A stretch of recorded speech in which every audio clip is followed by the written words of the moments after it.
And good afternoon, everybody, and welcome to the brand new Real Talks for 2024. How are you? My name is David Steele. Um, a couple of things right off the top, and then we're gonna get right into the content. First and foremost, it's good to be back. It's good to be back. Um, no, so I couple of things. Like first and foremost, thank you for everybody that is stuck with me, watching my videos. I know I haven't put anything out for the past 4 or 5 months. I had to get back to real life. um it was just I had a reality check. I like doing shows, but I had to get back to work. So anyways, so that's the first thing. Second of all, I put out a trailer probably about a month ago, maybe even a little less than that. Basically detailing how the show is going to be working now. So I wanted to give everybody an update for maybe anybody who didn't see it, and then we're going to get right into it. So what we're going to do for 2024 is this. I am going to give you retrospectives. That's it. Okay, I'm still going to be covering new movies as you saw in the opening. Okay, we're going to have a mixture of the new with the old, or the classic, as I like to say, and everything in between. So what you're still going to get, okay, is the perfect movies, and we're actually starting with the perfect movie today. I wanted to really go back and really talk about films that maybe hadn't were underappreciated or weren't talked about anymore or were forgotten about. As I said in the trailer, little teaser I put out, I'm still going to be talking about new films. We have a huge 2024 coming up, so it's not as big as 2025 in a couple of years, but it's still a big year. But in the meantime, what I'm going to be doing is covering everything in between. So the plan is this. You guys are going to be getting the perfect movie once a month, right in the first week of the month. Okay, that's usually going to be on a Monday or Tuesday, probably a Monday. Tuesday and Thursday, those are going to be my live streams. And what I'm going to do, and starting in March, and we're going to call it Marvel March, is twice a week, I'm going to be sitting down and watching all of the Marvel films, all 33 of them, yes. And then I'm going to come back, and during the live streams, we're going to be having a conversation about what was good, what was bad, what may not have been remembered, whatever. And then on Fridays, you guys are going to be getting another retrospective. And then Saturday and Sunday, we're going to take off. And then the second, third, and fourth week of the month, you guys are going to be getting a retrospective on Mondays, streams on Tuesday, Thursdays, and then on Fridays, you'll be getting another retrospective. And that's how it's going to go for 2024. Now, for award shows, like we have the Globes coming up on January 7th, and I'm recording this on the 12th. So I'm going to make time to cover the Globes. Obviously, nominations just came out yesterday. So, what I don't cover here, I'll cover on Spaces. And if you guys want to follow me on Twitter, that's going to be my main source of social media. Um, and then you guys can, follow me there, hit me up with you know, questions or what comments or whatever else. So that's going to be what it is moving forward. Now, a couple of things in order to try and make this, because eventually the full-time goal is to try and become full-time, right? That's why I'm doing this. So I was on the fence for a long time about whether I wanted to use clips. And I was going through some of these movies, and um, a lot of these, a lot of these are copyright. And you say, well, what are you going to do about that? I thought about not using them, but I also thought about it adds gravitas to it. Now, for the Marvel films, I'll figure that out. Probably, on some of them, I will use clips, on others, I won't. But what that means is, for you, the viewer, that it's not going to be monetized from me. Now, I'm not going to be getting 10,000 or 20,000 views like some of these other people. That's my goal eventually. But, okay, I am going to need your help. So, what that means is, and I don't have it in front of me, but you can go to the page. Okay. I do have a membership page. I made it extremely, there's three levels, and I made it extremely affordable for everybody. Okay. The minimum, okay, there's three levels. IMAX is $9.99. That's the top tier. Okay. The second tier is producer. I believe it's $5.99. And then the basic, just basic viewer is $2.99 or $3.99 a month. And that's a gallon of gas right now. It's less than a gallon of gas. And for that amount, you're getting a ton of content. And in the process, you're going to be helping me out. My goal is to grow the memberships this year.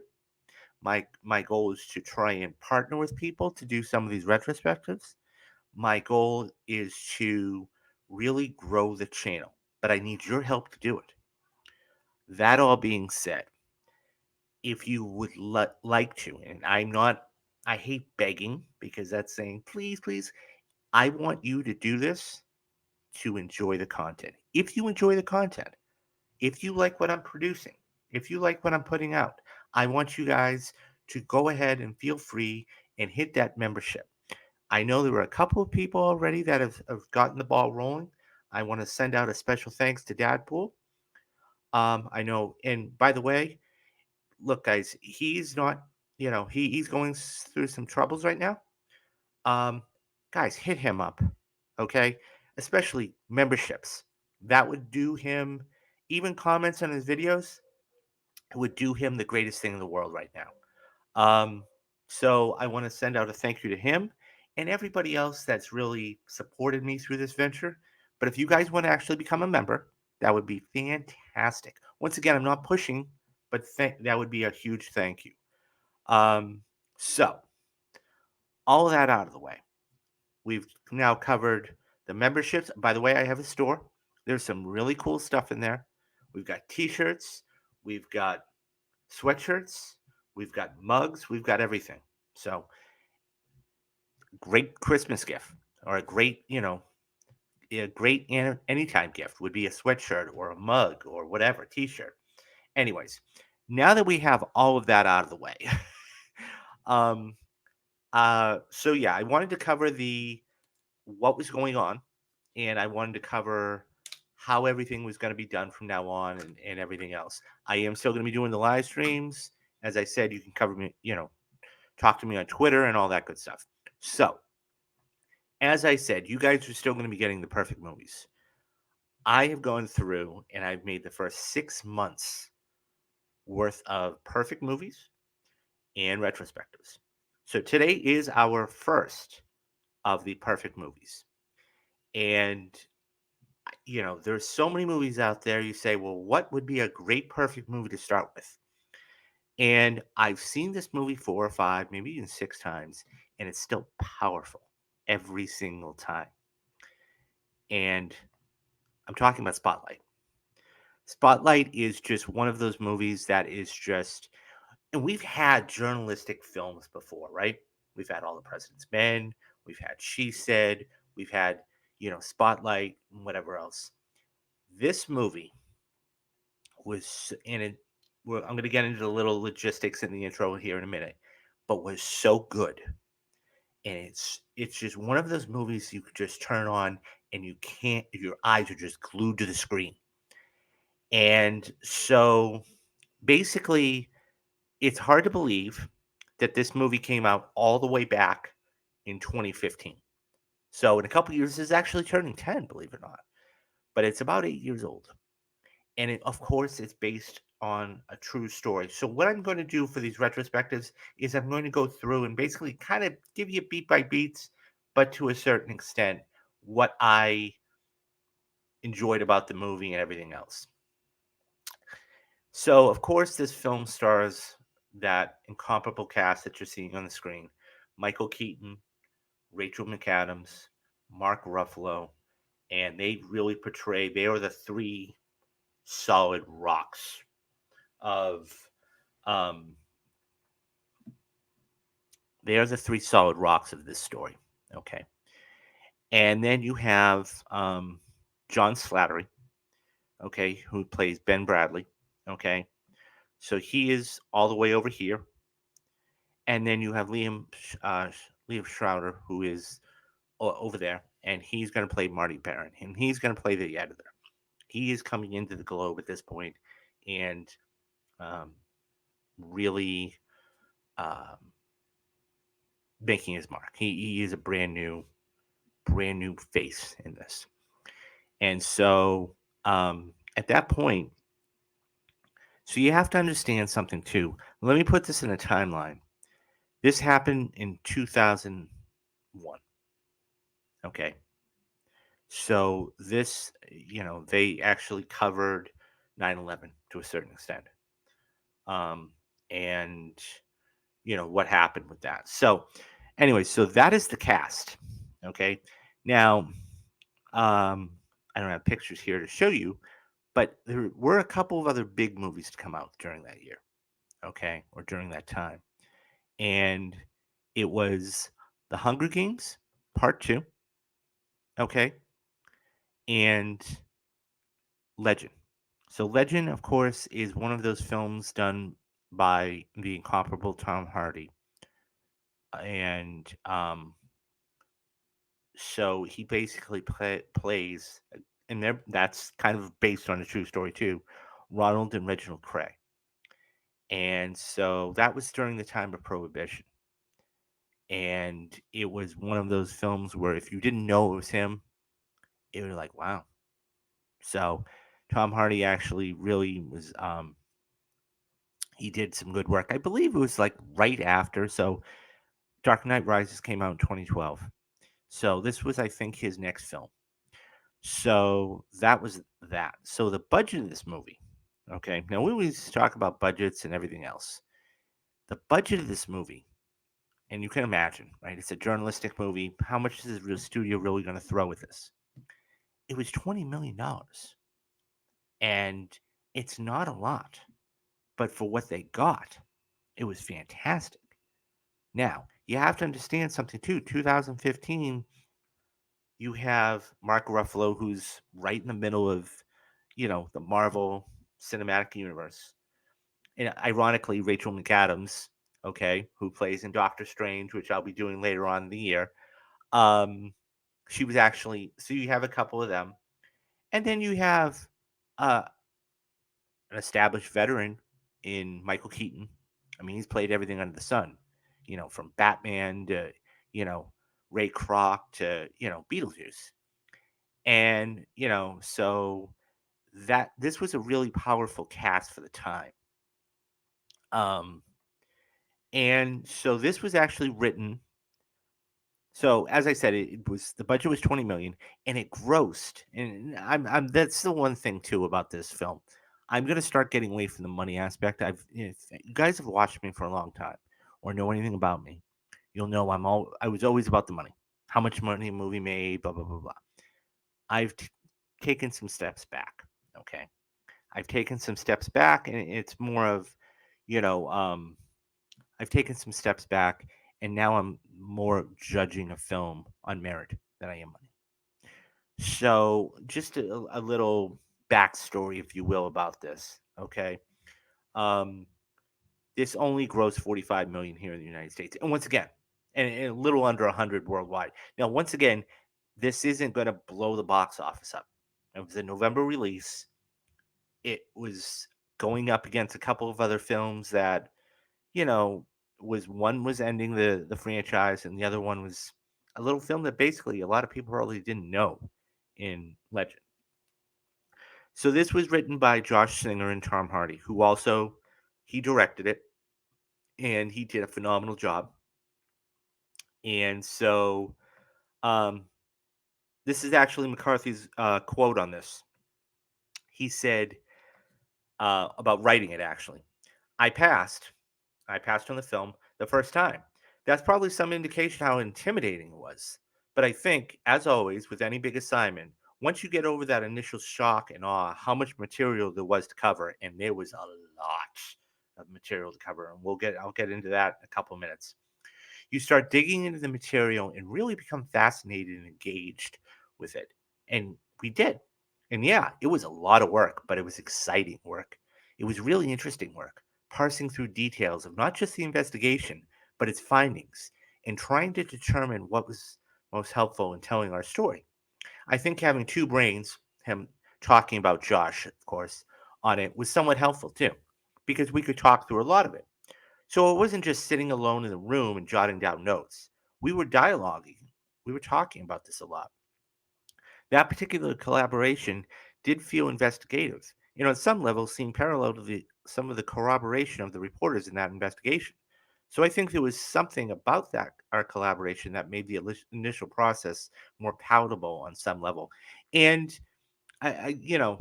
it's always good to have another set of eyes and ears because writing is one of those things where you'll write something and then you'll go back and rewrite something and you'll rewrite something and you'll rewrite something, and it's one of those things where maybe it doesn't sound good or maybe the story isn't good, but if you have somebody else to bounce it off of, say, okay, well, what do you think about this idea or what do you think about that idea?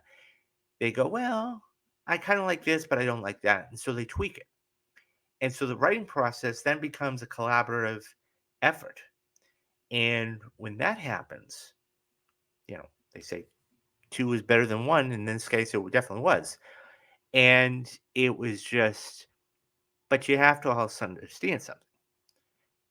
These were real people you're talking about. Okay. And this was a huge, I grew up in Boston. Okay. A lot of people don't know that about me. Maybe the accent gives it away. I don't know. But this was one of those events that shook the world to its core. And it was one of those things that once this blew up, there was no putting the genie back in the bottle. And that is the biggest thing. And I think that this was just, and of course, it went on to win Best Screenplay. And I'll talk about the awards a little later on. But it was just unbelievable. So when you have um, another pair of eyes and ears to bounce things off of, it really, really works. Um, so let me talk a little bit about the development of the script. The development of this script started all the way back in 2013. So this is a film that was put on. So there's something out there called the blacklist, and anybody who's excuse me, anybody who's familiar with it, it's a list of some of the best screenplays ever put out there, but they're unproduced for that year. And so Singer basically had told creative screenwriting that one of his goals was to highlight the power of journalism, which he had been feels at that time had been waning, had been really going down and didn't get enough exposure. Because like I said, when we talk about journalistic films, there's only a handful out there. I mean, you have, of course, All the President's Men. You have, of course, Spotlight, the film we're covering today. And a film I really liked last year was She Said. I mean, it was on a different thing. It was a different thing, a different subject matter, but still. Anyways, so basically, Singer explained this story isn't about exposing the Catholic Church. We were not on some mission to rattle people's faith. In fact, Tom McCarthy, came from a Catholic family. The motive was to tell the story accurately while showing the power of the newsroom, something that largely disappeared from today. This story is important, journalism important, and there's a deeper message to the story. And he's absolutely right when he says all that, because newspapers today are not what they were like 25 years ago. I mean, you would go to your local newsstand and pick up a New York Times or a Boston Globe or a USA Today or whatever it was, and the circulation numbers were out there. Chicago Tribune, name any big paper you want, LA Times. Today, it's all digital. It's all at the touch of a button. It's all in a little phone. Everybody has an app, and subscriptions are what keep these things going. And newsrooms are gone. Not completely gone, but they're definitely fading away. Um, that all being said, this was a big moment for not only to show what this was in the scandal, but really how the newsrooms work. What is it like in a newsroom? The hustle and bustle and everything else. The Post actually is another film that I really enjoy. That Tom Hanks and Meryl Streep that really showcase. And of course, that was about the uncovering the Vietnam Papers. But nonetheless, these are lost movies. They really are. So when you have somebody come out and basically say journalism, and it is journalism is extremely important because they are storytellers too, whatever the story is.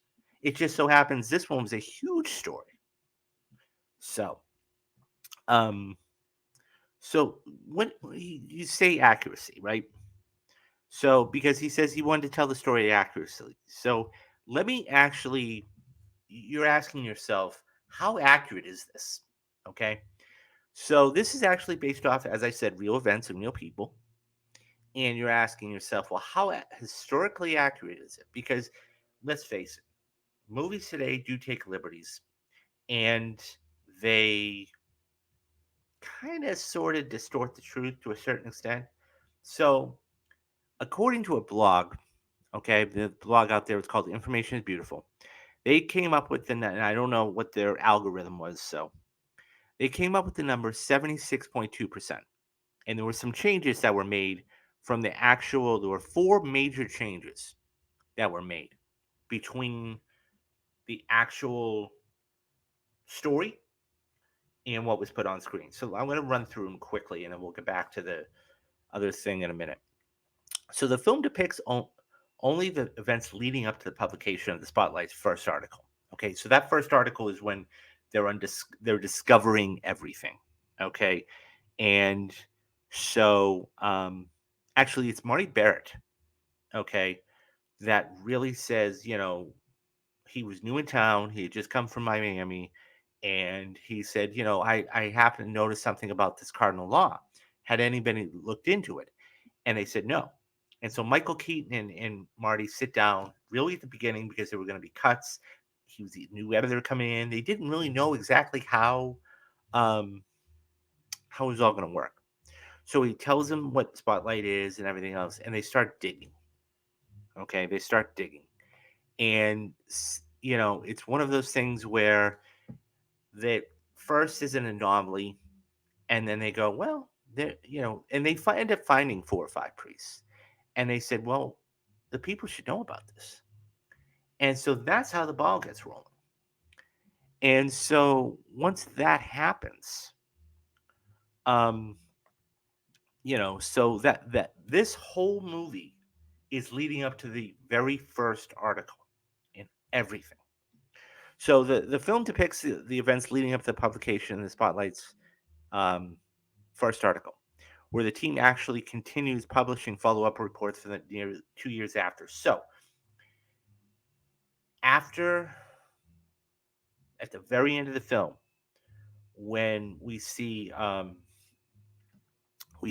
Ruffalo's character, and we see Mike and Robbie, okay, start to come in, and after they publish the article, and basically they said, yeah, the phones have been ringing off the hook, and they basically say it's all survivors, Marty. It's all survivors, Robbie. Um, and so once that's another thing that I really liked at the very end is the fact that the last words, because the film is titled Spotlight. Last word of the film is Spotlight when Robbie picks up the phone, and they say they published nearly 400 articles. So, as a result, certain events have been depicted as they had happened earlier than they did, including the scene where former priest Ronald H. Paquin freely admits to molesting children and having been molested himself. So, there's a scene where Rachel McAdams' character, okay, um, Sasha is basically going, and she goes to interview this priest, and he answers the door, and so they start having a conversation, and she says, so you're saying that you molested children? She's like, yeah, but I didn't get any gratification from it. And so the sister actually comes in and stops the conversation pretty quickly. So that's the conversation that they're referring to in this first piece. Um, so it actually happened earlier than it was in the film. So um, the second one is when Sasha did write the number of the numerous follow-up reports on Blackwood, the priest I was just referring to. The interview depicted in the film was a blended of two interviews conducted by herself and Steve Kirchin, and that is the other gentleman you see um, off to the side there. Both of which took place about a month after the events of the film. Kirchin, played by Gene Ormiaro, was a founding member of the Spotlight before the Globe's Washington bureau chief, but rejoined the team after the first story was published to assist with further reporting on the abuses. It was just so big at that point. Pfeiffer and Kirchin said that the confession was a much more gradual process, and Paquin didn't just, quote, blurt it out as he does in the film. Because he's pretty blunt in the film. He's like, yeah, I molested children. But it was more of a gradual process. So the third thing that was kind of changed, if you will, was a scene where Matt Carroll discovers uh, one of the priest treatment centers is down the block from where he lives, based on an actual discovery he made during the investigation, with one minor detail that was changed. Now, there is a scene where they're going through all of the um, all of the so they discover, okay, down in the basement of the Globe, they discover they have all of these um, back logs of where priests were. This is now going back years. Okay, I want to say the earliest one was like 1975. So that tells you something. So once they discover the priests, and then they discover there was a couple of suspect priests, they went, okay, let's go and change this up. So they go down to the basement. This is the scene here. And this is where Kirchin is actually showing him, one of the designations. And it was sick leave. And so he got moved. So Kirchin, the one with the glasses here, is the one that runs down the street. So at that point, then they all take it. They all take all of the books, and then you see that montage of them actually going through. And so Kirchin is the one that puts the PowerPoint, not the PowerPoint, the spreadsheet together. And so that's when he's looking. That's the shot before, and then that's the immediate shot after, and that's when you see that there are designations of priests that you know um, it happens. So instead of running down the street, okay, Carol actually lived down the street from John Gakin. Now, Gakin, here's the key. He's the linchpin in this whole thing.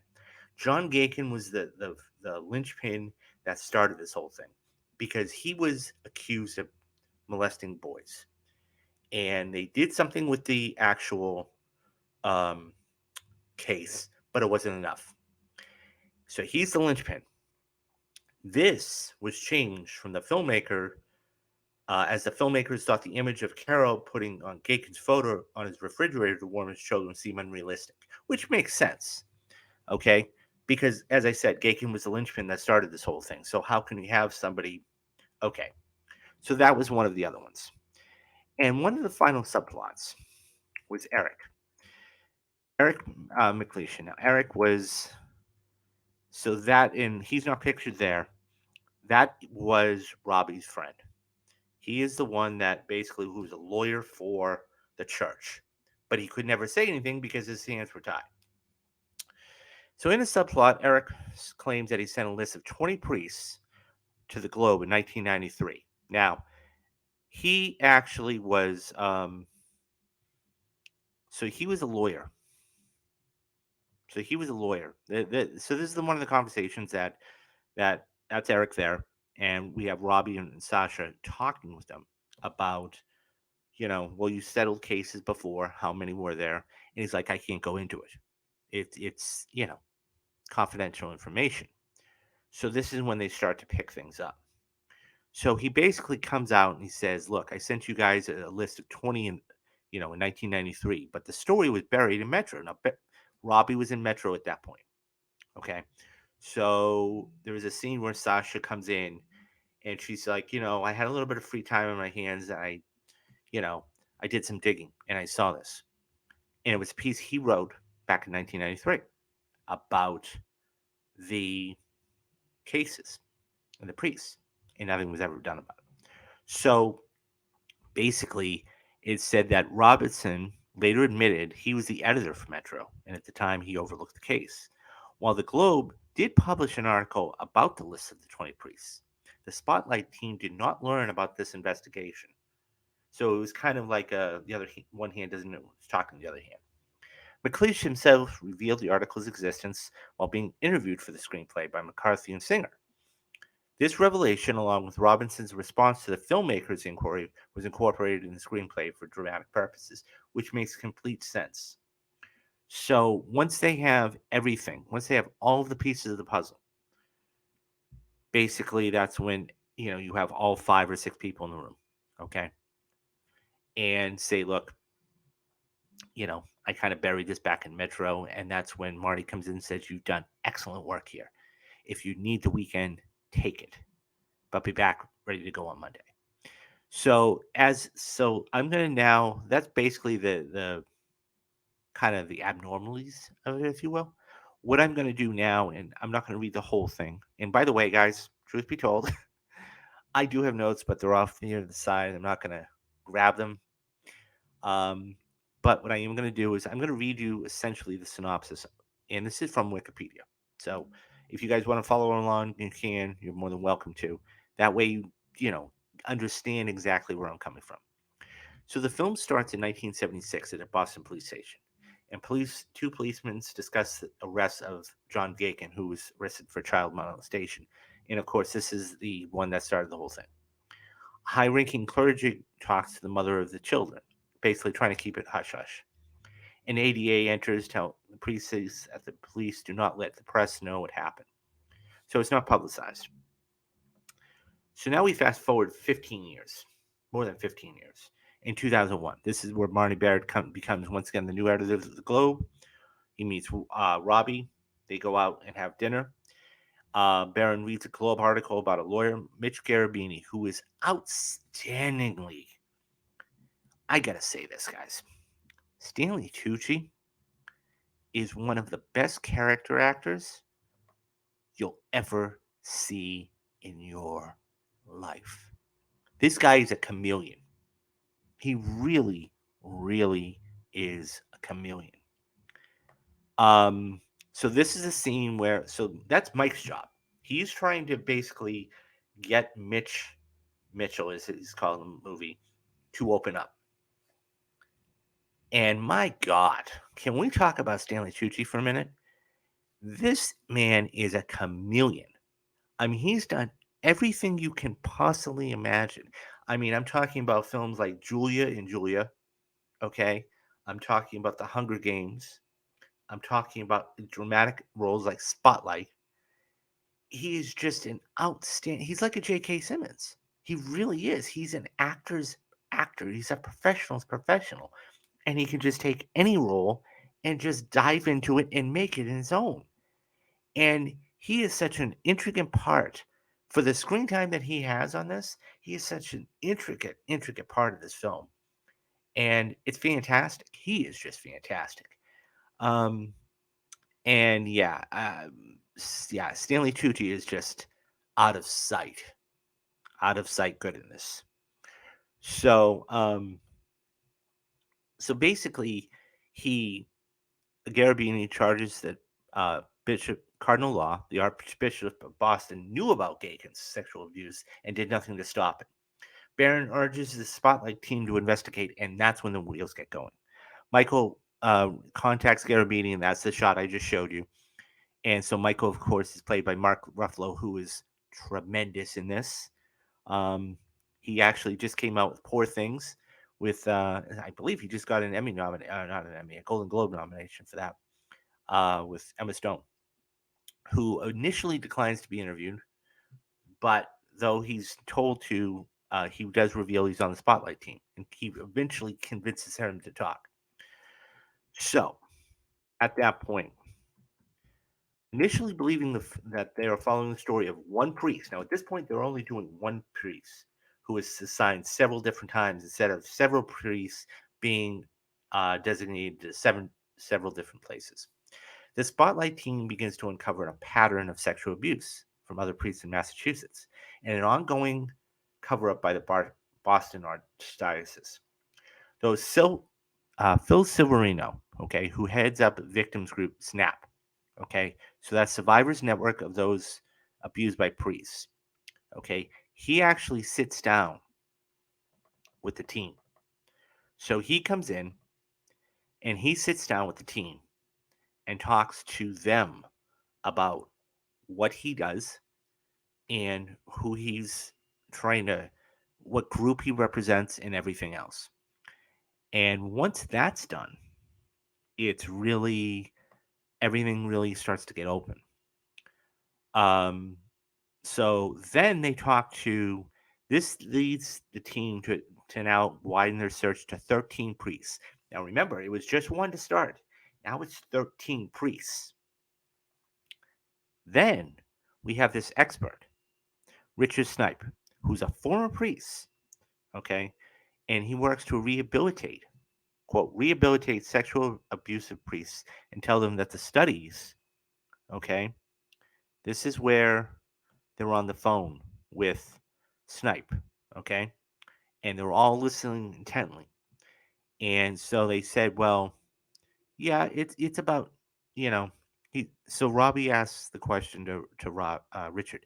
So we have 13 priests right now that we're investigating. Do you think that number is right? He's like, well, 6% of all priests act up. He's like, and so Robbie asks Mike, or he asks him here, how many do you think we have in Boston? So he gives him a rough number. He's like, you know, nine is, so nine is 13 is whatever. So Robbie says 90. He's like, are we talking about 90 priests here? And there's a little pause, and he's like, yeah, that sounds about right. So that there is approximately 90 priests in Boston, 6%. Through the research, the team develops a list of 87 names and begins finding victims to back up their suspicions. So let's back up for a minute. Let's take a step back. We go from one priest in Gaken to then 13 priests to then 87 priests. 6% of all the priests in Boston, in Mass. That's incredible.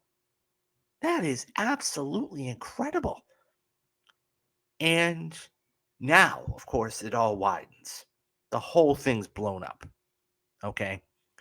So now it's weeks and weeks and weeks and weeks. And in the meantime, they're all doing their research. We have Mike who's talking with Garabini. Okay, we have, you know, Sasha who's basically going to try and track down victims. And we have, you know, they go back and they have it in the conversation with Eric. Okay. And it's all blown up by this point. It's all blown up by this point. So the team realizes that the sheer scale of the investigation, and it starts to take a toll on their lives. Matt Carroll learns of one of the priest rehabilitation street centers is right down the on the same block. So, but he can't tell his children. So this is where it's interesting because we have this really powerful scene coming up in a couple of minutes that it's one of those things it makes the movie. So so as I said, Matt learns that this center's on the same block, but he can't tell his children. And he actually goes in and talks to Robbie about it. He's like, "When are we going to be able to tell him?" He's like, "Soon." Sasha can't go to church with her grandmother because her grandmother is very religious, and she's been going to the church all her life. Mike pushes to get the story out to prevent further abuse, and Robbie faces pushback for some of his close friends, so who want to cover this up. So this is the scene, and this is the clip where I think. And by the way, Mark Ruffalo was nominated for an Oscar for this, 2015, and I'm gonna get into something after the clip because it still rubs me the wrong way almost 10 years later. But this scene was the movie, in my opinion. I mean, it was a phenomenal movie all the way around. That's why I'm doing it for perfect movies. But the power of this scene, and then think about the gravitas of what it meant at the time, and unbelievable. And when you talk about the film Spotlight, you talk about this scene. Let's watch. We got him. You can't read these letters and think anything else. It's proof. Yeah, it is. This is good work. Should we take it up to Ben? No, not yet. Why not? We got law. This is it. No, this is law covering for one priest. There's another 90 out there. Yeah, and we'll print that story when we get it, but we got to go with this now. No, I'm not going to rush the story, Mike. We don't have a choice, Robbie. If we don't rush to print, somebody else is going to find these letters and butcher this story. Joe Quimby from the Herald was at the freaking courthouse. So we'll write a holding story, and we'll keep our eye on the Herald. Keep our eye on the Herald. They run this, and they get it wrong. The church will bury it. We got to do this now. Mike. What? Why are we hesitating? Barron told us to get law. This is law. Barron told us to get the system. We need the full scope. That's the only thing that will put an end to this. Then let's take it up to Ben. Let him decide. We'll take it to Ben when I say it's time. It's time, Robbie. It's time. They knew, and they let it happen. 2 kids. Okay? It could have been you. It could have been me. It could have been any of us. We gotta nail these scumbags. We gotta show people that nobody can get away with this. Not a priest or a cardinal or a freaking pope. You finished? Yeah, I am.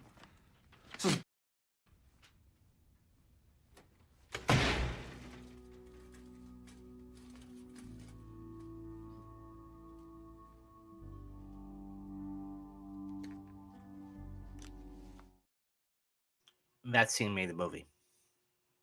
It's that simple. That scene made the movie. And Ruffalo was nominated for an Oscar, and he didn't win. So here's the story I was going to tell. I remember vividly watching. You got to remember something. There were a few movies that came out that year that were prominent. Okay, you had Steven Spielberg's Bridge of Spies, which I saw in theaters. I didn't care for. I actually gave it a watch after the Oscars, and I still didn't care for it. Okay. But the other film you had come out, which was a huge success, was Creed. That really put Michael B. Jordan on the map. But more importantly, it was Sylvester Stallone's swan song. And I still want to say swan song because he's still acting, but that was his crowning moment. He had won the Golden Globe. He had won the Critics' Choice Award. He was ideally the favorite going in. Okay? And then you had Mark Rylance. Now, Mark Rylance, you say, who the hell is Mark Rylance? He had been a theater actor. He gets cast in Bridge of Spies.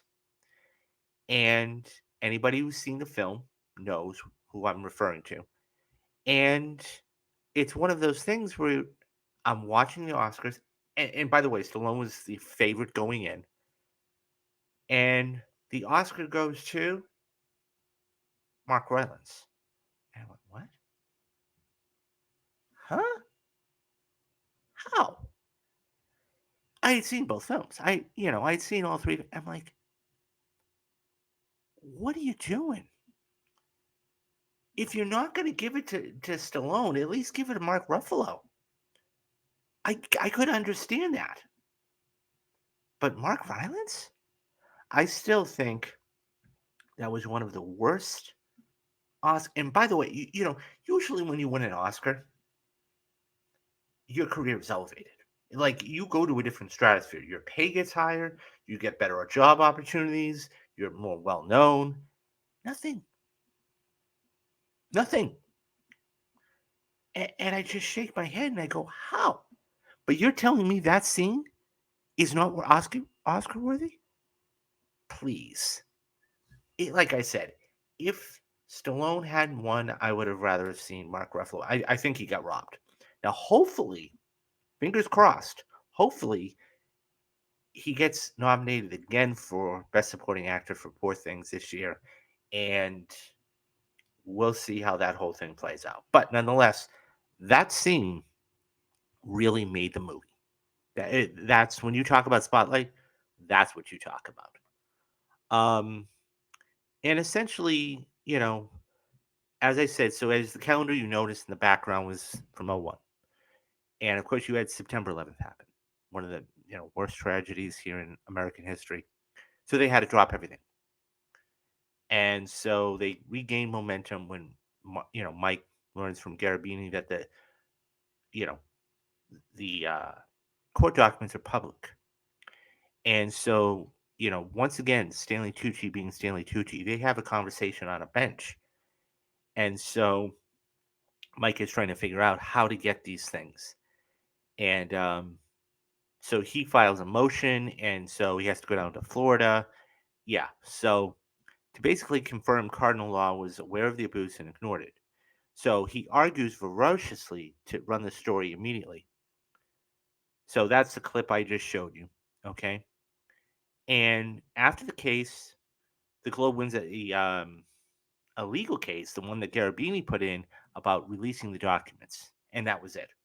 370 unsealed documents that provided evidence to the larger case. And the letter you heard at the beginning of that clip was the exact letter that they had. Okay. So they come to an agreement to write it. Um, so they plan to write it right after Christmas, of course, because they didn't want to drop it right before or right after 9/11 because the country is still grieving.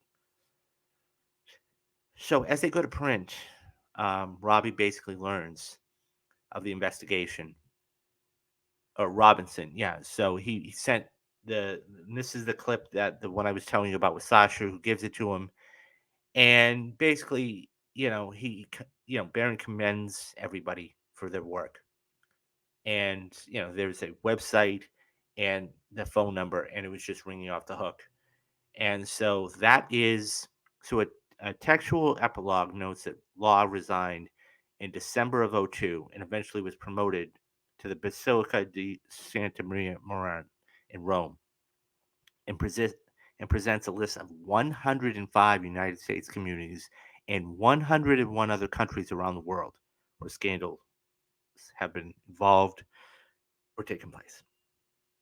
Um, Powerful movie. Just what did so now that we know the story, okay, it's one thing to know the story. It's another thing to what did the critics think about this? Because let's face it, this is not this kind of material is very, very, very sensitive. And so, all of that being said, what was the reception? So, it got a 97% on Rotten Tomatoes from 376 reviews, which is incredible. I mean, I can't even think of many more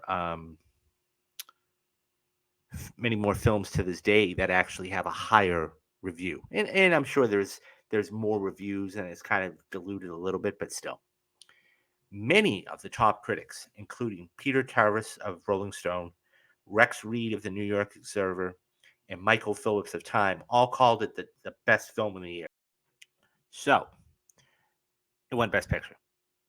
Now, it's interesting because when you think about it, right? when you think about it, you saw some of the other great films that were on that list. Okay. Mad Max Fury Road, which, by the way, was the surprise winner of the night and ended up winning 4 or 5 Oscars. Okay. All below the line, but still, they were up against stiffer competition and nobody thought they would take those home. So that was the big surprise winner of the night. You had The Martian, who Matt Damon was just incredible, as he always has been throughout his career, and it's still regarded as a good picture. Um, but the big one, and here's the fascinating thing, okay, was The Reverend, right? Because going into that year, so let me set the stage a little bit. Going into that year, okay, Michael Fassbender, who I love the movie Steve Jobs. Anybody who knows me knows that I love that movie. It's one of the most. Danny Boyle just did a chef's kiss, fantastic with that movie and how he filmed it and everything else. But Leo was the out and out favorite. He walked away with the Academy Award for Best Actor, hands down. Okay, any other year, I think Fassbender would have won. Okay, but it didn't win Best Picture. Now the director won Best Director, and he had actually just won another Oscar, I think, the year prior for Roma. So I mean, that was like his second or third Oscar. Nonetheless, nonetheless, the Reverend didn't win Best Picture, and I think that was a little bit of a shock to some people because you know it was such a good movie. So Spotlight winning Best Picture was a little bit of an upset, I think. I mean, depends on who you talk to, but of those films that you saw, Room was a good movie. Brie Larson ended up winning Best Actress that year. She is now, in the next stratosphere, literally and figuratively, with Captain Marvel. But, it's one of those things where it wasn't going to win. It was a good but not great movie. But Spotlight taking it, I think, was a major, major surprise to a lot of people. Now, we've gotten through the film, we've gotten through the critics, but what was the reaction of the communities around it, especially in the Catholic Church? So, in general, the film was positively received by the Catholic community. Okay. On November 7th, on November 9th of 2015, a review in the Catholic News Service called the film a quote, generally accurate chronicle, end quote, of the Boston scandal, but objected to some of the portrayals of the film's view of the church. On the Catholic News Service, Auxiliary Bishop of Los Angeles, Robert Barron, said that it is, quote, not a bad movie, end quote, as it shows the wider community shares the responsibility for sexual abuse committed by priests, but that the film is wrong to insinuate that the church had not reformed. Of course, they're going to say something to that nature, right? Um, so, the film was attacked by Jack Dunn, who was played by Gary Malone, and the PR head and the member of the board at the Boston College High School. So basically, there's a scene where Sasha, Robbie, and a couple of other officials from BC High, Catholic school, basically are sitting down trying to quote, as somebody said, get on the same page. And Robbie says, "Is that why we're here to get on the same page?" Okay. So, and he says, for portraying him in a callous and indifferent to the scandal. Dunn said he was immediately aware of the issues involved and worked to respond after viewing the film. Two of the Globe reporters depicted him in the film, Robbie and Sasha, as I just said, issuing a statement to Dunn, firmly standing by the recollections of that day, that Dunn, quote, did his best to frame a story in the most favorable way possible for the institution he was representing. That's what Jack did that day, end quote. They said Dunn mounted a, quote, spirited public relations defense of BC High School during our first sit down interview with the school in early of 2002, end quote. The scene which was depicted as I just made mention of. So the next year, on March 15th, 2016, Open Road Films, who was one of the producers whom they thanked that night, released a statement on how Dunn was portrayed in the film. This was their statement. As in the case with most movies based on historical events, Spotlight depiction contains fictionalized dialogue that was attributed for Mr. Dunn for dramatic effect. We acknowledge that Mr. Dunn was not part, re- repeat, was not part of the Idiocese's cover up. It is clear from his efforts on behalf of the victims of BC High that he and the filmmakers share a deep mutual concern of the victims of abuse. End quote. After the statement, he felt vindicated and his integrity had been restored. Of course it was. So we've talked about the film. We talked about the reaction of not only the Catholic Church but critics and everything else. So what were my thoughts on the film? So first and foremost, the acting superior, absolutely superior in every single capacity, um, every single facet. There wasn't a bad performance in this movie. There really wasn't. Um, from Liam Schreiber, that didn't have a lot of screen time, to Michael Keaton, who carried the whole film. Okay. To this day, once again, I still don't know why Mark Rylance won for Bridge of Spies. Stallone was the favorite going in for Creed, having won the Globe and the CCA. It is what it is. I hope at some point Stallone gets an Oscar because he deserves it, right? He didn't, he deserves it. So the script was solid. Now, only the two, it's interesting because one of only the two Oscars that were won for this movie were Best Screenplay. So it won Best Screenplay and it won Best Picture. That's it. None of the acting. So that goes to show you, right? So Rachel McAdams didn't win for Best Supporting Actor. Mark Ruffalo didn't win for Best Supporting Actor. It just none of the other things added up, except the directors didn't win.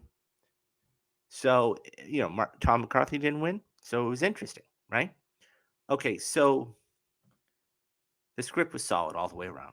I love how McCarthy used Boston as a character in this movie, really showing it off as much as possible, like Michael Biehn did in Heat or even Collateral.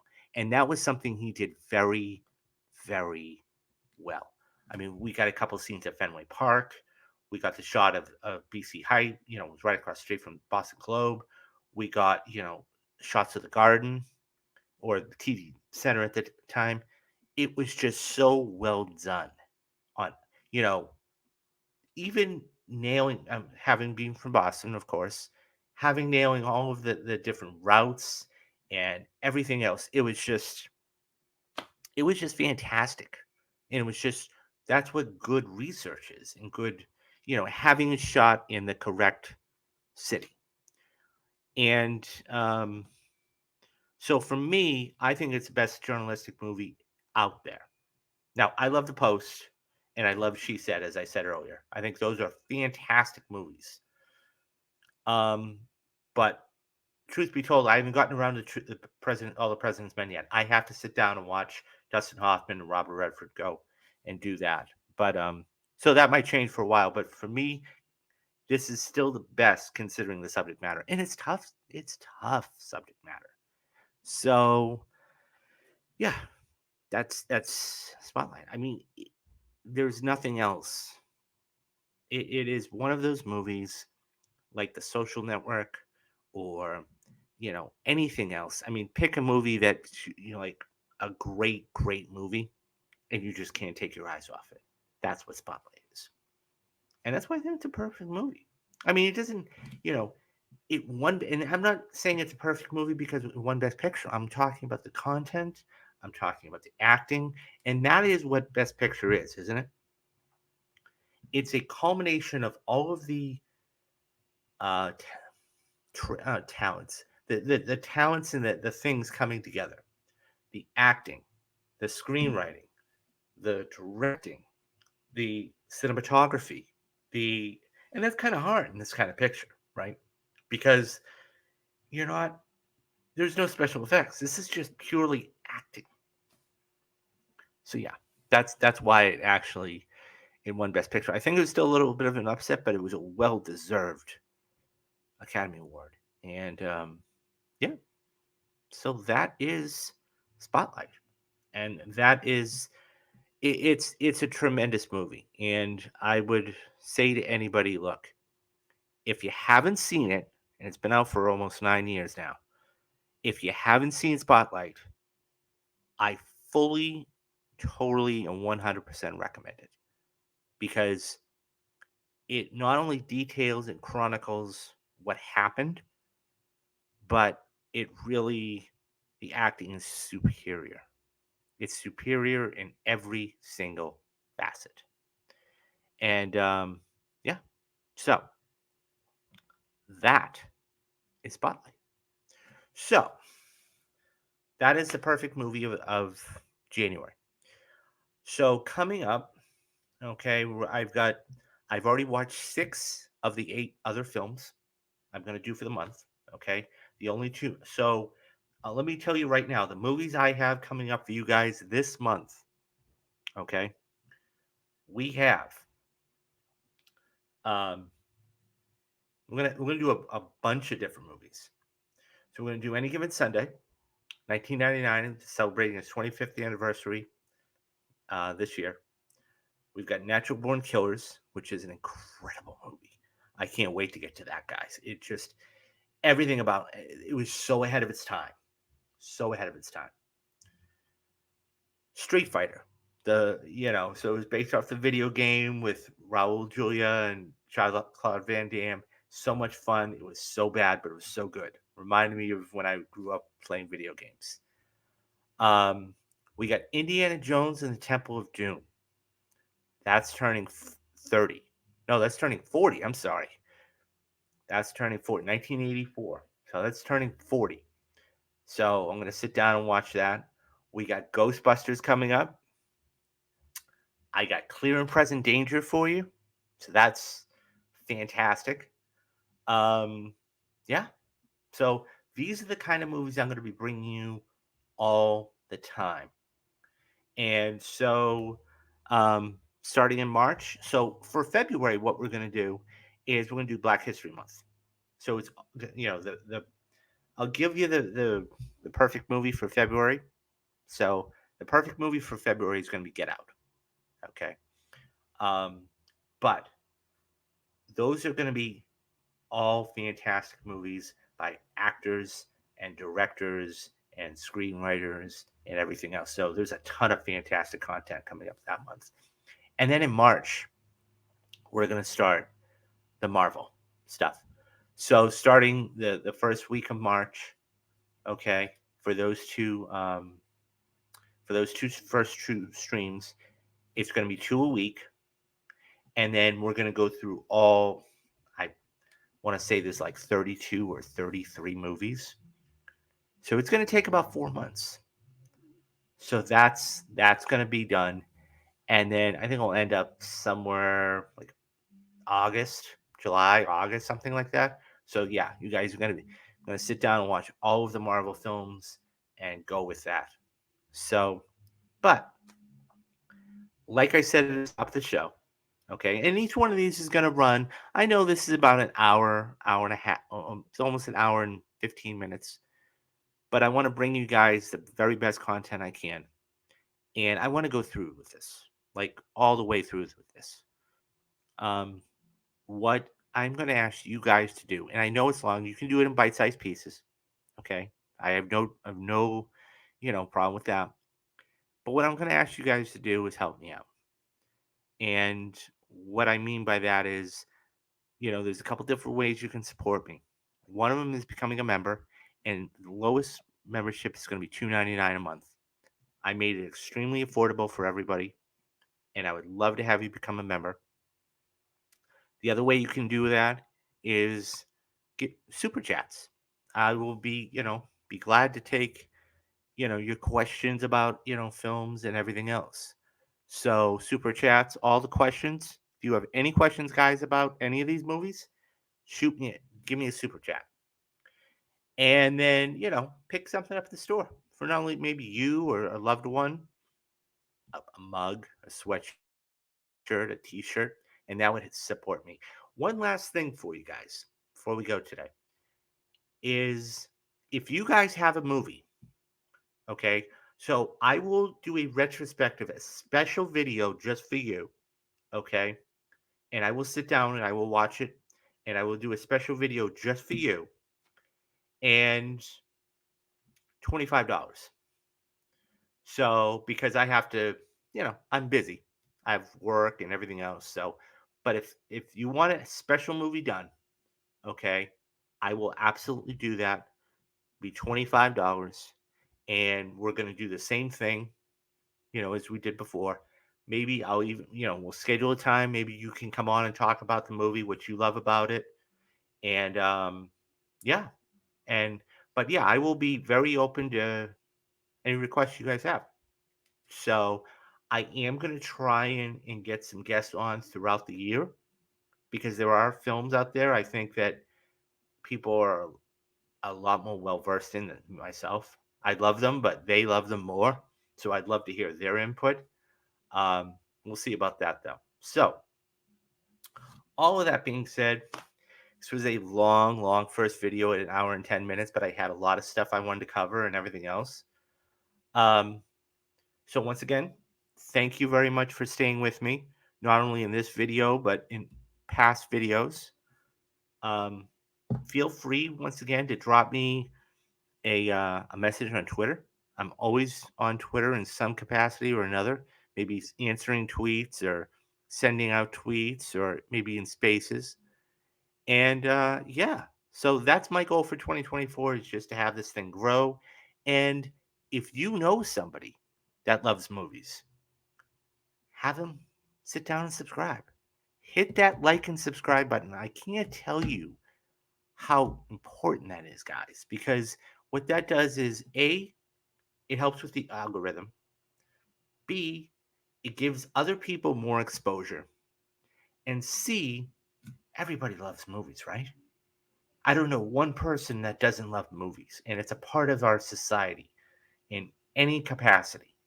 So, with all of that being said, um, thank you very much for watching. Everybody have a great day. And I am David Steele, and you have been watching Real Talks. Bye bye, guys.